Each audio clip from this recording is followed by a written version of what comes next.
우리 중에 싸우는 것을 좋아하는 사람이 있습니까? 다투는 것을 좋아하는 사람이 있습니까? 형을 보지 마세요. 우리는 다 화평하게 하고 싶고 친하게 지내고 싶고 논쟁하고 아규하고 토론하고 싸우고 비판하고 설득하고 하는 것을 싫어합니다. 그러나 우리가 육체로 싸우는 것은 하면 안 되고 싫은 일이지만 그러나 머릿속으로는 우리가 맨날 싸우지 않습니까? 부모님들도 자녀들에게 머릿속으로 잘 싸우라고 격려하지 않습니까? 선생님들도 여러분에게 학교에서 잘 머릿속으로 생각하고 변론하고 싸우고 논쟁하고 이기라고 그래서 바른 선택을 하라고 크리티컬 띵킹 가르치지 않습니까? 어렸을 때는 그게 잘 안 됐지만 머리가 크면서는 지혜롭게 싸우는 법을 배웁니다. 그리고 아주 열심히 싸웁니다. 쇼핑할 때 5불짜리 사탕 한 봉지가 있습니다. 작은 봉지 2개가 있습니다. 이걸 살까? 아니면 10불짜리 한 봉지를 살까? 여러분 머릿속으로 싸우지 않습니까? 어떤 게 더 유리합니까? 5불짜리 작은 거 2봉지가 유리합니까? 10불짜리 한 봉지가 유리합니까? 모르죠? 그람을 봐봐야 돼요. 몇 원 쓴지 살펴보고 합친 다음에 이게 더 유리하구나. 아니야. 이거 놔뒀다가 이게 다 썩으면 더 손해야. 차라리 작은 거 2개 사는 게 낫겠다. 머릿속으로 여러 가지 생각을 합니다. 그리고 쿠폰도 생각해보고 여러 가지를 적용한 다음에 결국은 구입을 하게 되는 것인데 만약에 그 머리가 치열하게 하면서 많은 생각을 해가지고 여러분이 집에 돌아올 때 속으로 야 이번에는 정말 잘 산 거다. 아주 싸게 아주 경제적으로 아주 많이 잘 선택했다라고 할 때 여러분 마음은 어떻습니까? 뭔가 쇼핑을 해먹어서 뿌듯하지 않습니까? 역시 난 잘했어. 똑똑해. 그것이 여러분 머릿속에 싸운 결과입니다. 아주 그것도 싸울 때도 특별히 돈을 쓸 때는 치열하게 싸우면서 조금이라도 유리한 쪽으로 하려고 하는 그 싸움이 있습니다. 늘 이기시기 바랍니다. 교회도 마찬가지입니다. 우리가 서로 미워해서 주먹질하고 싸우면 안 되겠습니다. 형제들끼리도 이제 더 이상 좀 철이 들었으면 싸우는 거 좀 줄어들어야 될 것입니다. 그런데 몸으로 싸우는 건 줄여야 되겠지만 머리로 싸우는 것은 늘어나야 될 것입니다. 머리로서는 토론하고 논쟁하고 설득하고 이유를 묻고 대답을 해주면서 자기의 의견을 더 개발시키는 일들이 꼭 필요한 것입니다. 많은 젊은 분들이 교회의 그 질서에 대해서 지루하게 생각합니다. 또 기존 질서라는 어떤 조직에 대해서 혐오함을 느낀 나머지 회의라는 것들을 싫어합니다. 그래서 이렇게 우스갯소리 이렇게 말하죠. 회의가 길어지면 회의에 걸린다. 네, 쓸데없는 회의를 계속하게 되면 정말 회의가 나겠지만 우리가 머릿속으로 가장 좋은 사탕 봉지를 사는 것처럼 머릿속으로 싸우는 것처럼 우리 모임 안에서 회의하고 토론하고 논쟁하고 변론하는 것은 참으로 중요한 일이다 하는 것입니다. 하나님께서는 이 회의를 슬프게 볼 때도 있겠지만 정말 열매 없는 논쟁에 빠지면 슬프게 보겠지만 보통의 경우에는 이 회의를 사용하셔서 하나님의 뜻을 펼치는 것을 보게 됩니다. 우리가 토론하고 논쟁하고 생각하는 교회는 하나님께서 임하시는 말씀의 통로가 되는 것입니다. 교회가 이 논쟁을 통해서 자라왔습니다. 오늘 사도행전을 통해서 하나님께서 어떻게 말씀하시고 이 논쟁을 통해서 사람들에게 주님의 뜻을 말씀하셨는지 저희가 보려고 합니다. 앞으로 이제 사도행전 15장과 16장을 몇 주 내에 걸쳐서 보고 또 관련된 교회들을 좀 살펴보려고 합니다. 사도행전 1장은 여러분이 아신 대로 이렇게 되어 있죠. 예수님께서 하늘로 올라가신 다음에 약속하신 성령을 기다리라고 했습니다. 그리고 제자들이 기다리는 가운데 오순절에 성령께서 오셔서 교회가 시작되었습니다. 성령께서 뜨거운 불처럼 급하고 강한 바람처럼 각 사람의 머리에 임하였고 사람들이 성령을 받고 예수 그리스도의 증인이 되었습니다. 그렇게 시작된 곳이 예루살렘에 있는 교회들이 있는 많은 사람들이 예루살렘에 모였기 때문에 예루살렘 교회가 시작이 된 것입니다. 그래서 최초의 교회는 예루살렘 교회입니다. 그때 모였던 많은 사람들은 다 유대인입니다. 예수님의 동족, 예수를 죽였다가 회개한 사람들, 예수님의 12제자들, 유대인들이었습니다. 그리고 6장까지는 그 교회가 점점 커가지면서 장로와 집사를 세우면서 점점 규모를 갖춰가는 그런 모습이 나옵니다.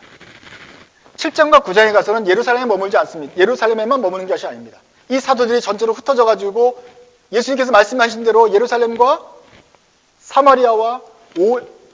온 유대와 사마리아에까지 복음이 전하게 되는 것입니다. 그래서 이 가나안 지방 곳곳에 복음이 쭉 펴지게 됩니다. 그 중심에 예루살렘 교회가 있었습니다. 9장부터는 사도행전이 갑자기 범위가 훨씬 넓어집니다. 이제는 땅끝까지 복음이 전해집니다. 그래서 예수님 말씀, 너희는 예루살렘과 온 유대와 사마리아와 땅끝까지 이르러 내 증인이 되라 하는 말씀이 사도행전 전체를 통해서 점점 실현되고 있는 것입니다. 그때 이상한 일이 일어났습니다. 예수님의 12제자 중에 제일 수제자가 누구죠? 제일 많이 이름 들었던 제자? 베드로. 베드로가 그때 지도자 중에 위치를 차지하고 있었습니다. 그런데 베드로가 이렇게 낮에 이게 꿈인지 낮잠인지 하여간 환상을 봤는데 하나님께서 하늘에서 갑자기 유대인들이 먹지 않는 낙지, 삼겹살, 베이컨 이런 것들이 하늘에서 내려오는 거예요. 그러고서 하나님의 음성을 듣기를 이걸 먹어라 그러는 거예요. 저는 유대인이라서 이런 걸 원래 안 먹습니다. 유대인은 원래 율법을 잘 지키기 때문에 율법에 있는 유대인들은 이런 걸 유대인 율법을 잘 지켜서 율법에 없는 것들은 이제 먹지 않습니다. 근데 그 환상을 3번이나 꿔요. 이걸 먹어라 그러는 거예요. 이상하다. 이러고 있는데 갑자기 전갈이 와요. 저쪽에 있는 사람이 하나님의 또 환상 중에서 내가 예수를 믿어야겠구나. 어떻게 하냐? 저기 베드로가 있으니까 베드로를 좀 모셔다가 말씀을 들어라. 이런 환상을 받습니다. 그래서 이 사람이 수소문 끝에 베드로를 찾아와요. 누구죠, 이 사람이? 우리말로 고넬료라는 사람인데, 로마 사람인데, 로마 말로 뭐라고 말해야 돼요? 코넬리우스. 코넬리우스라는 사람이 군인이었어요. 백부장이었어요. 이 사람이 와가지고 베드로를 찾아다가 제발 우리 집에 와서 그 예수에 대해서 말씀해 주십시오. 라고 부른 거예요. 웬만하면 야 너네들은 로마 사람이고 일단은 예수님은 우리 유대민족을 위해서 왔으니까 유대민족하고 먼저 해야 되는데 하면서 거절했을 것인데 베드로는 마침 그때 환상을 봤잖아요. 3번이나 봤잖아요. 뭐예요? 율법을 넘어서는 다른 음식을 먹으라는 환상이었어요. 이게 뭔가 봤더니 저 이방인들이 오히려 나를 모셔다가 예수 그리스도의 복음을 전해달라고 요청을 하는 것을 경험한 거예요. 그 신기해가지고 가서 예수 말씀을 전했더니 고넬료가 신실하게 예수를 믿을 뿐만 아니라 그 가족이 온 집안이 다 그때 세례를 받았고 세례를 받는 순간 성령이 임하셨다. 언제처럼 오순절날 성령께서 강림하셔서 예루살렘 교회가 성장한 딱 생긴 것처럼 그런 강한 성령이 코넬리우스, 저 이방인 로마 사람의 집에도 임했더라 이거지. 그리고 갔다 와서 이제 교회한테 보고를 합니다. 여차여차해서 이런 일이 있어서 내가 흔치 않은 결정했지만 내가 일단 하나님을 믿고 따라가 봤다. 가봤더니 이런 일이 생겼다. 그러자 교회가 어떻게 했습니까? 너는 베드로는 허락하지 않은 이방인 집에 가서 함부로 세례를 줬기 때문에 너 혼나야 된다. 이렇게 말했습니까? 그 교회는 오히려 베드로야 참 잘한 것 같다. 성령님께서 우리가 예상하진 않았지만 아주 다른 방향으로 이 복음을 전하게 하시는구나 하면서 온 교회가 이방인 고넬리우스까지 이방인들에게까지 이 복음이 예수의 복음이 전해진 것을 보고 기뻐하였다. 이것이 10장입니다. 그래서 베드로, 요한, 야고보 이 모든 사도들이 야 이게 지금 어떻게 진행될 것인가? 예루살렘엔 유대인들만 믿는데 갑자기 로마 사람인 사람들까지 교회 식구가 되네? 저 사람들도 예수를 믿게 되네 하는 그런 새로운 눈이 열린 것입니다. 11장부터는 이어서 곧바로 또 다른 신기한 일이 나는데 스테반이 그때 죽었잖아요. 7장, 8장에서. 스테반이 죽은 다음에 사람들이 많이 그 핍박 때문에 흩어졌어요. 흩어진 사람들이 가나안 땅을 넘어서 저쪽 시리아에 있는 안티옥까지 도착해 가서 거기서 복음을 전했더니 거기서 사람들이 많이 믿었어요. 안티옥에는 누가 살고 있습니까? 유대인이 살고 있습니까? 아니면 로마 사람이 살고 있습니까? 로마 사람이요. 지금 이제 시리아 사람들, 유대인하고는 전혀 상관이 없는 사람들이 없으니까 거기서 복음을 전했더니 그 사람들이 예수를 믿었어요. 똑같은 성령을 받았어요. 그래서 그냥 교회가 됐어요. 그 교회를 우리가 안디옥 교회라고 부릅니다. 그 11장에서 안디옥 교회가 생긴 다음에 또다시 보고를 하죠. 예루살렘 형제 여러분, 저기 지금 저 시골에 유대인들하고는 전혀 상관이 없는 저 시리아 사람들, 로마 사람들이 예수를 믿고 교회가 되었습니다. 안디옥 교회가 있습니다. 그래서 이 예루살렘 교회도 기뻐하면서 시리아에 있는 교회를 보고 기뻐하였습니다. 그 다음에 12장에 와서는 이제 예루살렘에 큰 핍박이 일어나서 이때 야고보도 순교를 하고 베드로도 옥에 갇히고 예루살렘 교회가 아주 산산조각이 나는 그런 큰 위협이 있었어요. 예루살렘 교회가 흩어진 다음에 이 사람들은 또 옆에 있는 안디옥 교회로도 많이 옮겨갔겠죠. 그런 일이 벌어졌던 것입니다. 한편 안디옥 교회는 어떻게 하고 있었느냐? 완전 초신자들입니다. 새로 믿은 사람들입니다. 유대 사람도 아니에요. 바울과 바나바가 가서 열심히 도왔습니다. 그러자 이 사람들이 성령의 음성을 들었습니다. 바울과 바나바가 선교여행을 떠나야 된다. 안디옥만 있으면 안 되고 그 밑에 있는 터키 지방 다 돌아다니면서 복음을 한번 전해봐라. 이건 안 해본 일이에요. 유대인들에게만 복음을 전하다가 갑자기 로마 사람들 돌아다니면서 해야 된다. 그때나 성령께서 시켰기 때문에 갔습니다. 바나바와 가울이 가는 곳마다 기적이 일어났습니다. 사람들이 예수를 믿고 돌아왔습니다. 물론 핍박도 있었습니다. 그러나 큰 기쁨 가운데 그 핍박을 이기고 돌아왔습니다. 그래서 안디옥 교회가 선교하는 교회, 이방인들이 모인 교회인데 선교하는 교회가 되어서 안디옥 교회만 이방인들이 예수 믿는 특이한 교회가 아니고 지금 터키 지역 온 세상 사람들이 예수의 복음을 전하면 준비된 사람들은 다 믿더라라는 것을 그때 경험했던 것입니다. 여기까지가 이제 사도행전 전반부에 해당되는 이야기입니다. 이걸 보면서 벌써 예루살렘 교회 중심에서 벌써 세계로 향하여서 성령의 움직이심이 보이는 것을 여러분 보게 될 것입니다. 근데 문제가 생기죠. 안디옥 교회 사람들에 있어 사도 바울과 바나바처럼 열린 사람들과 그리고 이방 사람들끼리 모였을 때는 아무 문제가 없었어요. 그냥 우리 시리아 사람들처럼 예배 드리면 되니까. 근데 여기에 이제 예루살렘에서 오신 분들이 계세요. 예루살렘에 스테반의 핍박 때문에 오신 분들, 예루살렘 교회가 핍박받았자 그게 흩어지면서 새로 오신 분들, 한마디로 본토에서 오신 분이에요. 본국에서, 본사에서 오신 분들이 자꾸 이렇게 오기 시작합니다. 본사에 오신 분들은 어느 민족입니까? 정통 유대인들, 예루살렘 교회, 모교회에서 오신 분들이잖아요. 같이 예배를 드립니다. 문제가 생기기 시작해요. 이분들은 율법도 잘 알고, 죄송합니다, 이쪽 사람들. 율법도 잘 알고, 신실하고, 그렇게 해서 예배도 잘 드리는 크리스찬이에요. 크리스찬이면서 유대인이에요. 유대인들은 태어나자마자 8일 만에 뭐 합니까, 남자들은? 할례도 하고, 밥 먹을 때 깨끗한 고기만 먹지, 돼지고기, 낙지, 문어 이런 거 안 먹어요. 삼겹살은 생각도 못 해요. 그렇게 정결하게 해야 되는 그런 법을 따르던 사람이에요. 근데 와서 보니까 이방인들은 뭐 먹죠? 베이컨, 뭐 다 먹어요. 그런데 그럼 같은 테이블에서 식사할 수 있어요, 없어요?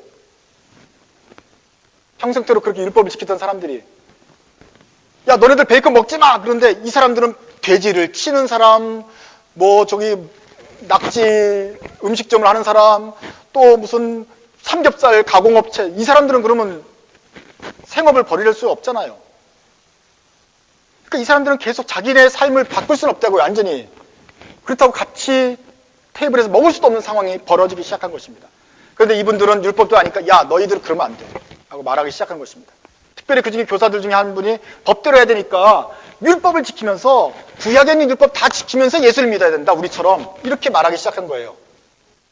그런데 이 사람들은 그럴 수가 없어요. 이름 자체가 여기 커넬리우스, 그다음에 무슨 로마 얼떨리우스 뭐 이런 쪽 리우스 사람들이고, 여기는 이름이 베드로도 저쪽 이름이지. 게바, 예수, 여호수아 이런 유대식 이름이에요.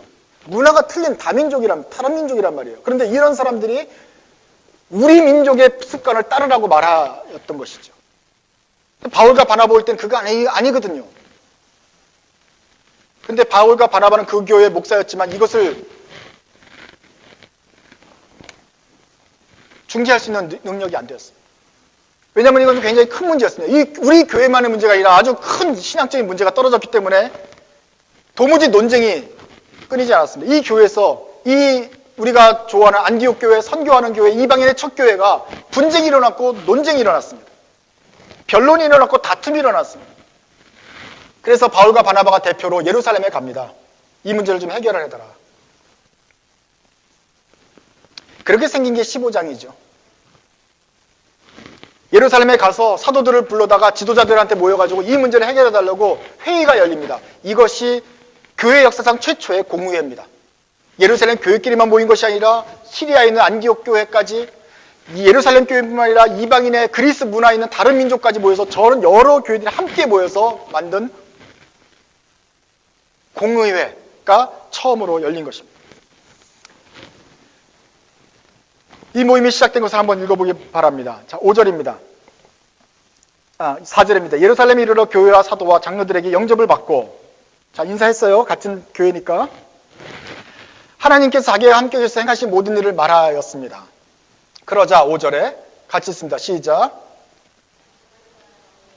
어떤 믿는 사람들이 일어나 말하되,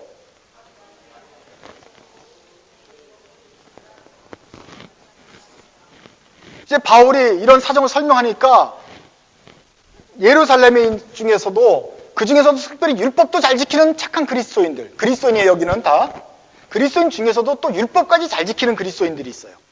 그 사람들이 말하기를, 야, 이방인 예수를 믿어? 참 잘됐다. 근데 일단 할례를 줘. 그리고 율법을 지키라고 해야 된, 이게 맞는 거야. 예수도 믿고 할례도 해야 돼. 할례하면 아파요, 안 아파요? 아파요. 그 다음에 율법을 지켜야 되는 뜻은 뭐예요? 돼지고기 지급에 있는 키우는 애들 다 보내야 돼요. 삼겹살 먹으면 안 돼요. 완전히 삶을 바꿔야 돼요. 이렇게라고 말해야 된다라고 여기서 주장하는 것입니다. 이제 그게 결국은 문제가 되는 것이죠. 그것 때문에 지금 회의가 열린 것이죠. 그래서 6절에 사도들과 장로들이 이 일을 의논하러 모였습니다. 7절에 쉽게 결론이 나지 않았습니다. 7절 읽어봅시다. 시작. 많은 변론이 있은 후에 베드로가 일어나 말하되, 거기까지입니다. 굉장히 짧게 설명했지만 바리새파 중에 어떤 믿는 사람들이 일어나서 말할 때 한마디 말했겠습니까? 한 명만 이렇게 말했겠습니까? 이 바울과 바나바는 진짜 무슨 일을 하고 있는 거냐? 성경대로 해야지. 가서 이 할례를 줘야 되고, 남자는 돼지고기 먹으면 안 되고, 이래야 교회지라고 말했을 거 아닙니까? 회의를 하는데 많은 변론이 있은 후에 이렇게 짧게 말했지만 얼마나 많은 시간이 걸렸겠어요. 이 사람 저 사람 다 일어나서 이거는 말도 안 된다. 시리아 안디옥, 그걸 과연 교회라고 할 수 있겠느냐? 어떻게 할례도 안 받았는데 하나님의 약속 안에 있다고 말할 수 있느냐? 어떻게 부정한 돼지고기를 먹으면서도 그 입으로 하나님을 찬양한단 말이냐? 의문에 의문을 던졌을 거 아닙니까? 여러분, 이것은 한 줄만 나왔지만 굉장히 중요한 문제였습니다. 아무데도 이것을 해결할 어떤 책도 없었습니다. 어떤 지침도 없었습니다. 교회 자체적으로 이것을 결정을 해야만 하는 상황입니다. 그런데 예루살렘 교회 반이 있고 이방인의 교회가 반이 있는데 이 사람들을 어떻게 할례를 갑자기 줄 수도 없고 어떻게 그냥 묻고 넘어갈 수도 없는 문제입니다. 하여간 결정을 내려야만 사는 상황이었던 것입니다.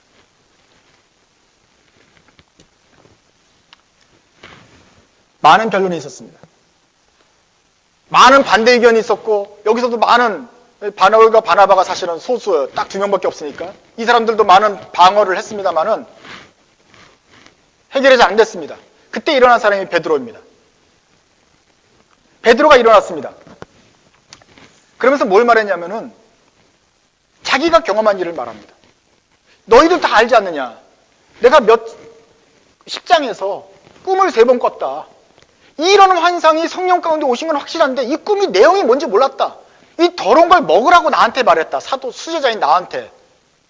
그래서 이상하다고 생각했는데 코넬리우스가 나를 불러가지고 가봤더니 거기 이방인의 집에도 돼지고기도 먹고 할례도 안 받는 이방인의 집에도 성령이 내리더라. 그래서 우리가 다 같이 환영하고 기뻐하지 않았냐?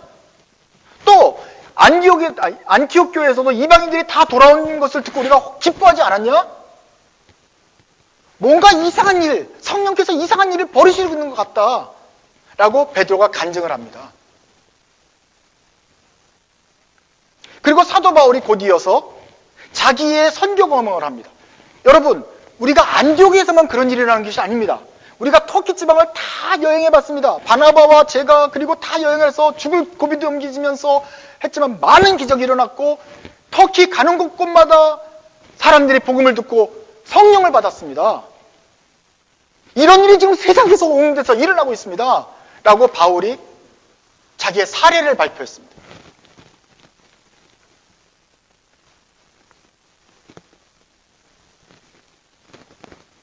이렇게 해서 회의가 진행이 되었습니다.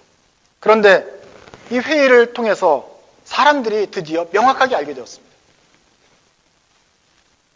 첫째로는 이것이 그냥 갑자기 주어진 일이 아니라는 것이죠.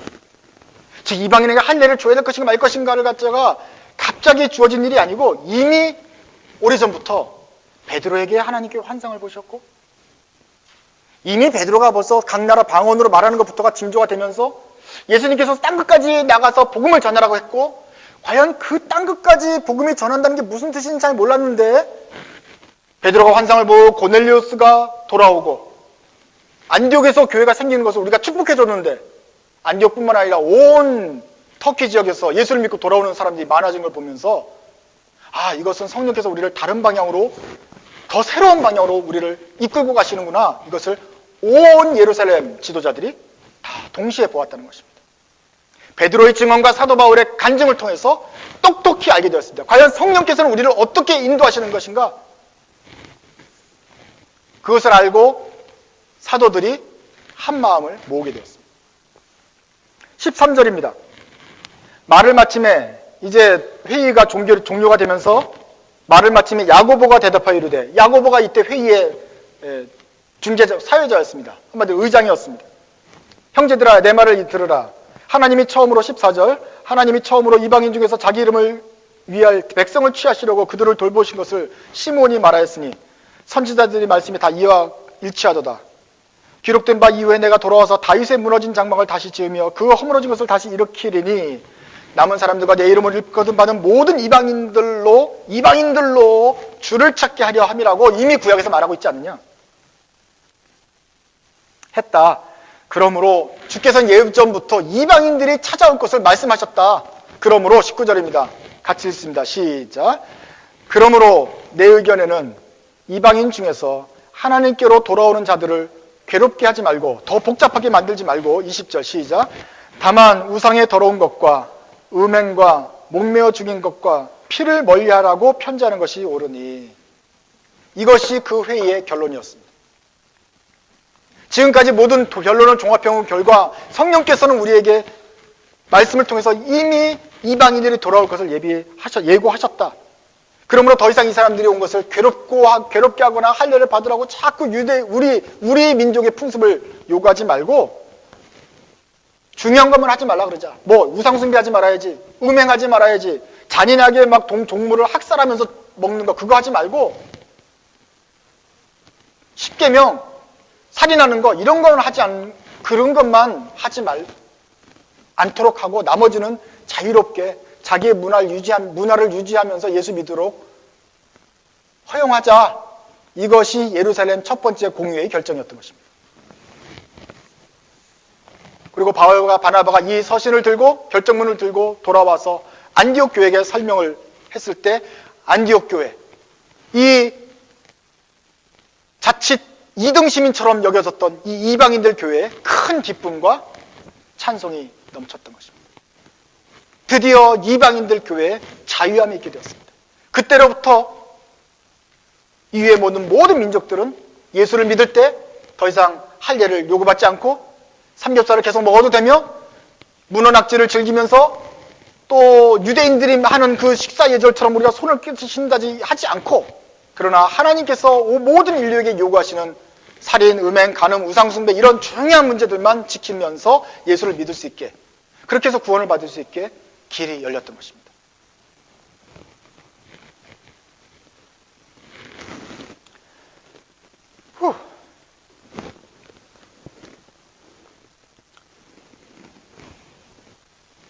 그럼 우리 한국 사람들은 어떻게 되는 것입니까?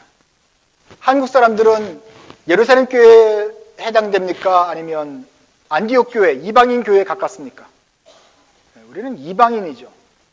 이방인은 안디옥 교회는 가까운 이방인이었고, 우리는 거기서부터 한참 떨어져서 거의 끝에 해당되는 저 극동의 끄트머리에 있는 이방인이었단 말이에요. 이방인 중에서도 가장 밑에 있는 이방인이란 말이에요.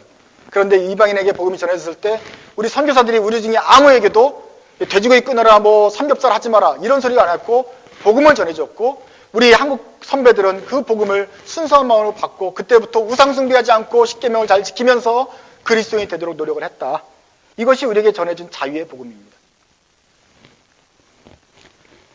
몇 가지 좀 생각해 보려고 합니다. 특별히 성령님께서 말씀하시는 법에 대해서 생각해 보려고 합니다.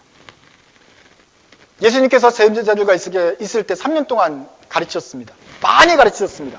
그런데 특별히 가르치지 않은 게 있습니다. 빠뜨린 게 있습니다.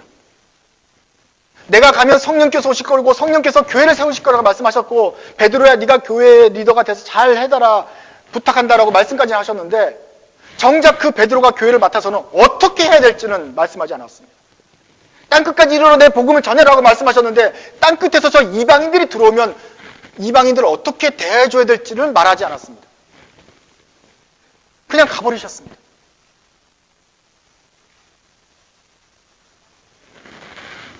그 가이드라인을 주지 않았단 말이죠. 그 가이드라인은 누가 주기로 되어 있습니까? 내가 가면 성령께서 오셔서 성령이 가르치실 것이라 그랬습니다. 그래서 제자들은 성령을 기다렸고 성령을 받아서 예루살렘 교회가 생겨졌습니다. 성령께서는 말씀하십니까? 예. 어떻게 말씀하십니까? 급하고 강한 바람처럼 불이처럼 각 사람들에 내려서 그의 입으로 방언을 주시고 예언을 주시고 각양 은사들을 통해서 교회에 말씀하셨고 직접적으로 말씀하셨습니다. 그리고 기적들을 통해서 교회를 이끌고 가셨습니다. 그래서 교회가 세워졌습니다. 사람들이 회심하면서 성령의 능력을 똑똑히 보았습니다. 이렇게 해서 성령께서는 기적적인 방법으로, 아주 특별한 방법으로 사람들에게 직접 말씀하십니다. 알아듣도록 말씀하십니다. 근데 성령님께서는 우리가 아까 읽은 것처럼 눈에 보이지 않고 무한하시며 한없이 지혜롭고 공의로우신 그 하나님께서는 꼭 그 방법으로만 말씀하신 것이 아닙니다. 직접 귀에 대고 고막을 떨려서 이쪽으로 가라 왼쪽으로 가라라고 말씀하시는 것이 하나님의 능력일 수도 있지만 꼭 그렇게 말씀하시는 것이 아니라는 것입니다. 그것이 바로 오늘 15장에 나타납니다. 그것도 보통 문제가 아니라 이방인들이 들어왔을 때 이방인들에게 과연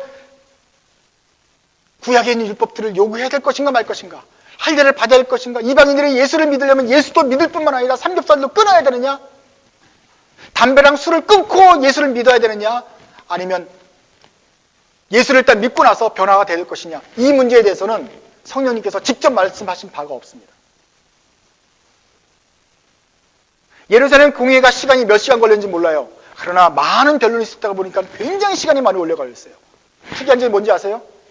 이 15장 어느 구석에서도 이 사도와 신령한 제자들이 모였는데도 불구하고, 기대상 같은 주의 인물들이 모였는데 불구하고 어느 한 사람 성령의 능력을 받아서 방언하고 예언한 사람이 없어요.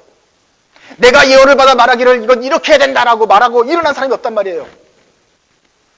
내 생각에는 이거 같아. 아니야, 내 생각에는 이거 같아. 어떡하지? 계속 고민해보고 많은 변론을 계속해요. 어느 순간에도 성령께서 갑자기 이 사람을 이렇게 세워가지고 내 말은 성령이 말은 이것이니 내 말을 들어, 이게 정답이다라고 말하지 않았다는 것이에요. 끊임없이 고민했어요.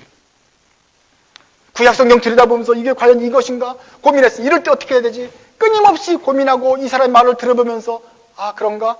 저 사람 말을 들어보면서 사례 발표를 들으면서 아 그런가? 성령님의 뜻을 조금씩 발견하는 쪽으로 계속해서 토의가 진행되었던 것입니다. 아 혹시 이런 건 이런 위험도 있잖아. 반론도 제기하기도 하고 그 반론에 대해서 아 이런 건 이렇게 할 수 있어 라고 대안도 제시를 하면서 회의가 진행이 되는 동안에 베드로는 자기의 경험도 얘기했고 사도 바울은 자기의 선교 경험 사례 발표를 하면서 의견을 좁혀갔던 것입니다. 그렇게 하면서 최초의 공의의 결론이 도출되면서 하나님의 뜻을 발견하게 되었던 것입니다. 우리는 성령님께서 기적적인 방법으로 말할 수 있다는 것을 믿고 그렇게만 해주길 바랐지만 성경에 보니 하나님께서는 지루한 방법으로 토론의 방법으로 하나님의 뜻을 밝히시더라. 직접 말씀하실 수 있는 하나님이 오히려 사도 바울과 베드로의 말을 통해서 그의 입으로 그리고 최종적으로는 그 회의를 주재하는 야고보 사도가 결정문을 읽으면서 결론을 내도록 그렇게 허용하시고 기다리시더라. 그리고 성령의 인도하시는 말미암아 만들어진 그 결정문은 안디옥 교회에 들어갔을 때 안디옥 교회에 큰 기쁨과 자유함이 있더라. 그러니 이 과정도 성령님께서 하시는 과정이 명확하더라 이 말입니다. 그래서 하나님께서는 많은 사람들의 오해와는 달리 회의를 통해서 역사하시기도 하는 것입니다. 두 번째 생각할 것은 회의를 통해서 자잘한 문제만 말하는 것이 아닙니다. 하나님께서 정말 급하시고 중요한 문제는 직접 말하시고 자잘한 문제는 너네들이 회의해라 이렇게 말하실 것 같은데 그래야 안전할 것 같은데 우리 생각은 그런데 하나님께서는 오늘 보면 정말로 중요한 문제 세계 선교의 가장 핵심되는 그 전제 조건 이방인 선교의 가장 걸림돌이 되는 것 과연 삼겹살 베이컨을 먹어야 될 것인가 말 것인가에 대해서 할례를 받을 것인가에 대해서 사람들에게 결정하라고 주셨다는 것이죠. 그리고 사람들은 기도하면서 성령 인도를 받아서 회의하고 노력하며 변증하면서 그 의견을 도출했고 하나님께서는 그것을 기뻐하신 것 같습니다. 교회의 머리들, 지도자들이 머리를 맞대고 서로 논쟁하고 변론하며 다투면 때린 게 아니라 그랬어요. 서로 의견을 주고받으면서 하나님의 뜻을 분별하도록 하나님이 하셨다 이것이죠. 세 번째, 근데 성령께서는 이미 결론이 어떻게 날지를 보여주셨다. 사람이 토론을 하지만 이것은 완전히 백지 상태에서 토론을 하도록 그냥 남겨두신 것이 아니고 그렇게 한다면 우리의 죄성도 드러나며 우리의 사심도 들어가서 회의가 잘못될 수도 있는데 그러나 하나님께서 성령을 회의를 인도하실 때는 이미 그 회의와 교회 안에 가야 될 방향을 미리 보여주셨다. 어떤 것들이 있습니까? 베드로가 꿈을 꿨다니까요. 이미 코넬리우스가 꿈을 꿔서 베드로랑 만나서 접선을 하면서 회심을 했다고요. 세례를 받았다고요. 이미 그 집에 성령이 임했다고요. 그래서 베드로가 이미 이건 이 방이 뭔가 좀 다른 방향으로 가야 되는 거구나 생각을 하고 있었어요. 안디옥 교회에 세계 선교를 부르신 것도 성령님이십니다. 그래서 바울과 바나바가 직접 돌아다니면서 온 이방인들이 주께 돌아온 것을 직접 목격을 했어요. 이런 모든 정지작업, 사전 작업을 누가 하셨습니까? 성령님께서 다 하셨고 오늘 그 문제를 가지고 고민할 때 토의됐던 내용들이 바로 성령님께서 과연 지금까지 무엇을 하고 계시는가 였습니다. 바울과 바나바 입을 통해서 모든 사도들이 깨달은 것은 하나님 성령님의 방향이 이 방향으로 가는 것이구나라는 것을 똑똑하게 깨달은 것입니다. 그러니까 사람의 능으로 새로운 길을 발견할 어떤 그런 부담이 있는 것이 아니고 하나님 성령님께서 가시는 교회에서 회의는 이미 성령님께서 어떻게 어느 방향으로 가시는가 그것을 서로 깨닫고 대화하면서 우리가 전체가 가야 될 길이 어떤 것인가를 우리 온 공동체가 다시 한번 확신하면서 성령님의 가는 것을 깨달은 것을 감사하고 축복하는 그런 확인의 시간이 되어야 되는 것입니다. 우리가 회의하자 모일 때 새로운 것을 가자 그런 것이 아니라 성령께서 가는 것이 이것이다. 그러니까 우리가 이쪽으로 가는 것이 좋지 않겠냐. 그러네. 과연 그러하도다. 성령께서 이쪽으로 가는구나. 그럼 우리도 이렇게 같이 가자라고 온 사람들이 회의에 모여서 성령님의 가시는 방향을 확증하는 것이 참된 그리스도인의 회의다 하는 것이 되겠습니다. 성령님께서 가시려는 방향을 이미 보여주셨고 우리 그리스도인은 그 방향을 따라가는데 과연 어느 방향인지 분별하기 위해서 회의를 하는 것이다. 그렇게 해서 성령의 뜻을 확인하면 우리 안에 기쁨이 있습니다. 우리 안에 자유함이 있고 성령을 따라간다는 확신 가운데 제자들이 성장할 수 있는 것입니다.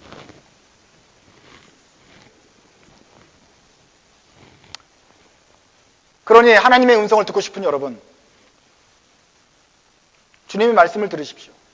기도로 하나님과 교제하십시오. 또한 교회 안에서 의견을 주고받으십시오.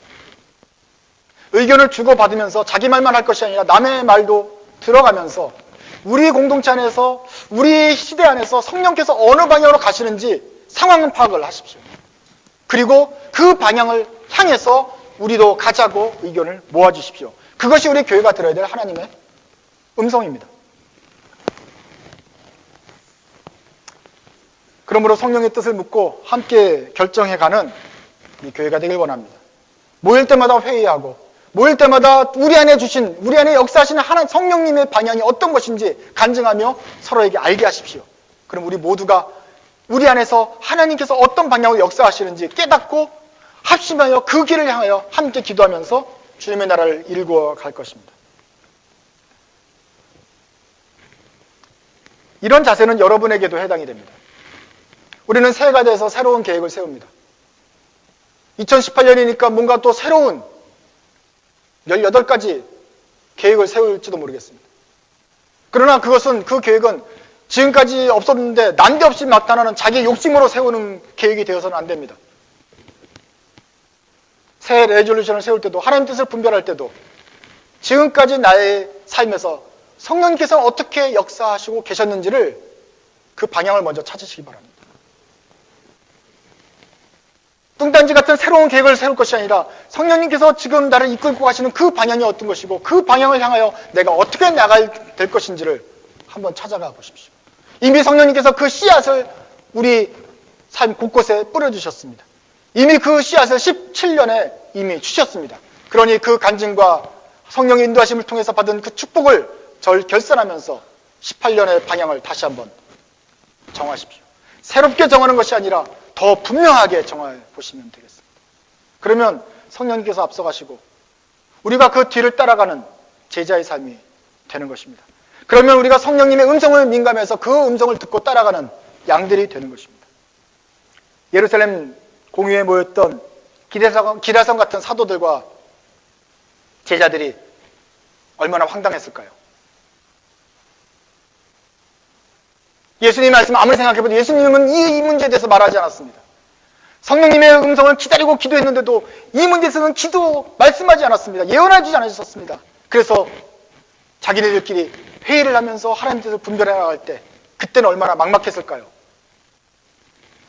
그러나 성령을 의지하고서 토론하고 듣고 사례를 뒤집어 보니까 성령님께서 어디로 인도하시고 계신지 너무나도 분명해졌습니다. 그것을 발견했을 때 그 제자들 안에 기쁨이 얼마나 충만했을까요? 우리에게도 이런 발견의 기쁨이 있기를 원합니다. 하나님께서 이 길로 가는 것이 확신하다는 그 방향을 확인하는 기회가 되기를 원합니다. 그리고 믿음으로 그 길을 따라가시는 주님의 제자들 되십시오. 그러면 주님께서는 우리가 혼자 있을 때나 조용한 데 있을 때나 아니면 여럿이 함께 있을 때 제자들이 함께 회의할 때도 우리와 함께 계셔서 주님의 선하시고 분명하신 뜻을 우리에게 알려주실 것입니다. 그러면 여러분들은 모두 다 믿음으로 순종하면서 그 길을 따라가시기 바랍니다. 기도하겠습니다.